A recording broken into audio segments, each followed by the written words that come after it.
नमस्कार दोस्तों, मैं हूं खुशी शर्मा। स्वागत है आपका केएस हॉरर टेक के आज के नए भूतिया एपिसोड में। मैं आशा करती हूं कि आप सब लोग ठीक होंगे।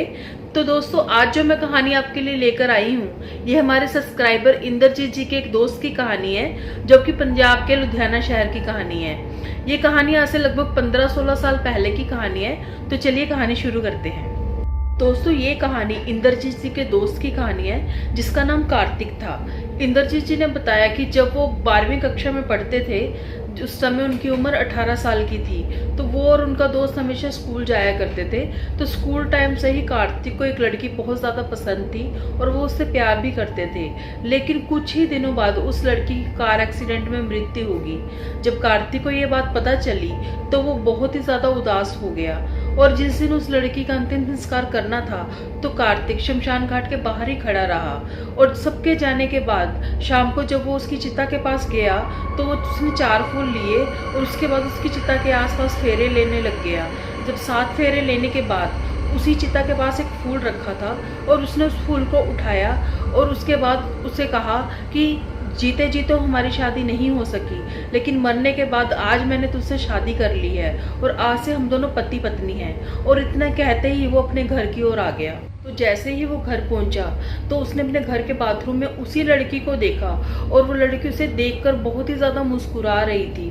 और वो देख के बिल्कुल डर गया और वो भागा और अपने घर वालों के पास पहुंचा।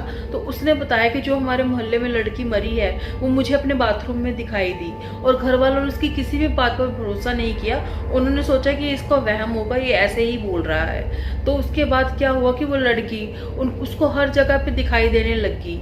तो एक दिन वो लड़की कार्तिक के पास आई और उसे कहने लगी कि तुम डरो मत, तुम घबराओ मत, मैं तुम्हारी पत्नी हूँ, तुमने मुझसे शादी की है, मैं तुम्हें कुछ भी नहीं कहूंगी। लेकिन अगर तुमने किसी को भी कुछ भी बताने की कोशिश की तो मैं तुम्हें छोड़ूंगी नहीं, मैं तुम्हें अपने साथ ले जाऊंगी। तो ये सुनते ही कार्तिक बहुत ही ज्यादा डर गया। लेकिन थोड़े दिनों के बाद उसने ये बात इंद्रजीत को बता दी और अपने घर वालों को भी बता दी। और जब उस आत्मा को पता चला कि इसने ये बात बता दी, तो उसने उसको बहुत ही ज़्यादा मारा और बहुत ही ज़्यादा धमकाया। उसके बाद वो बहुत ही ज़्यादा डर गया और उसका शरीर धीरे धीरे सूखने लग गया और वो बिल्कुल ही जोर हो गया और वो बहुत ही अजीब सी हरकतें करने लग गया। कभी वो अपने सिर के बाल नोचता और कभी अपने शरीर के मांस को नोचता और कभी अपने घर वालों को बहुत ही गालियां देने लग गया। उसका ऐसा व्यवहार देखकर उसके घर वाले बहुत ही ज्यादा डर गए और उन्हें अब समझ आ चुका था कि उनका बेटा जो उस दिन बता रहा था वो बिल्कुल सच था और इसके अंदर उसी लड़की की आत्मा का साया है। तो उन्होंने कई बाबाओं को बुलाया, लेकिन वो अपनी कोशिश में असफल रहे। एक दिन एक बाबा ने उसके घर में आए और उस लड़की की आत्मा को बुलाया और उससे बात की। तो उस लड़की की आत्मा ने कहा कि हम दोनों की शादी हो गई है, अब हम दोनों पति पत्नी हैं। अगर हम दोनों के बीच किसी ने आने की कोशिश की तो मैं इसे अपने साथ ले जाऊंगी। तो इतना सुनते ही उसके घर वालों ने आगे कुछ भी नहीं करवाया और उस बाबा को भी भेज दिया। लेकिन उनके बेटे की हालत बहुत ही ज्यादा खराब हो गई थी। तो ये देखकर उन्हें किसी ने बताया कि एक बहुत ही बड़े तांत्रिक हैं जो इन शक्तियों का अंत कर देते हैं, वो बुरी से बुरी शक्तियों का भी नाश कर देते हैं। तो उन्होंने उन तांत्रिक को बुलाया। तो जैसे ही दोस्तों आत्मा को पता चला कि इसके घर वालों ने किसी तांत्रिक को बुलाया है, तो उस आत्मा ने उसी रात उनके लड़के को मारकर अपने साथ ले गई।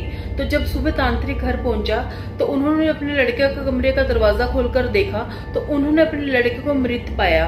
वो आत्मा उसे मारकर अपने साथ ले जा चुकी थी। तो ये देखकर उसके घर वाले बहुत ही ज्यादा दुखी हुए, लेकिन अब वो कर भी क्या सकते थे, उनका बेटा तो चला ही गया था।